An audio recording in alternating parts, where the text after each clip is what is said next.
কুষ্টিয়ায় মাদকমুক্ত সমাজ গড়তে যৌথ বাহিনীর কঠোর অবস্থান আরও দৃশ্যমান হল মঙ্গলবার রাতে। সন্ধ্যা থেকেই সেনাবাহিনী, পুলিশ, র্যাব ও ডিবি সদস্যদের সমন্বয়ে শহরের বিভিন্ন এলাকায় শুরু হয় বিশেষ অভিযান। রাত 10টা পর্যন্ত টানা অভিযানে শহরের গুরুত্বপূর্ণ পয়েন্ট থেকে আটক করা হয় 13 জন মাদক কারবারিকে।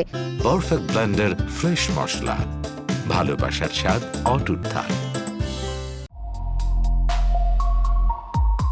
অভিযান শেষে জগতী রেল স্টেশন প্ল্যাটফর্মে ভ্রাম্যমাণ আদালত পরিচালনা করেন জেলা প্রশাসনের এক্সিকিউটিভ ম্যাজিস্ট্রেট মনির আক্তার। তার নির্দেশনায় আটক ব্যক্তিদের বিরুদ্ধে দ্রুত বিচার কার্যক্রম সম্পন্ন করে বিভিন্ন মেয়াদে সাজা প্রদান করা হয়।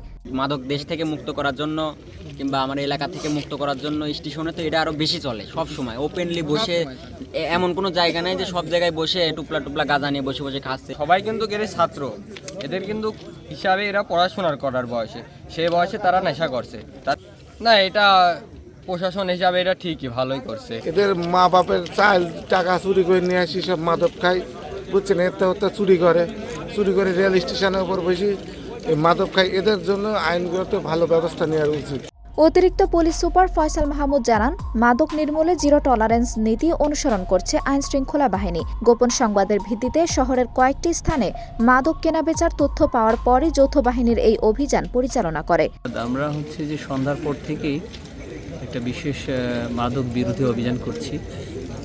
শহরের যেসব বিভিন্ন অভিযোগ আছে, যেসব স্পটগুলোতে মাদক কেনাবেচা এবং মাদক সেবনকারীরা থাকে, সেই সব স্পটে আমরা যৌথ বাহিনী আজকে বিশেষ এই অভিযান পরিচালনা করছি। আমাদের সাথে র্যাবের সদস্যরা রয়েছে, আমাদের ডিবি পুলিশ, থানার স্পেশাল টিম এবং সেনাবাহিনীর সদস্যরা আমাদের সাথে আছে।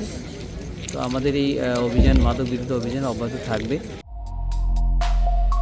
অভিযানে বিভিন্ন ধরনের মাদকদ্রব্য, মোবাইল ফোন এবং ব্যবসায় ব্যবহৃত সরঞ্জাম উদ্ধার করা হয়েছে বলে জানায় পুলিশ।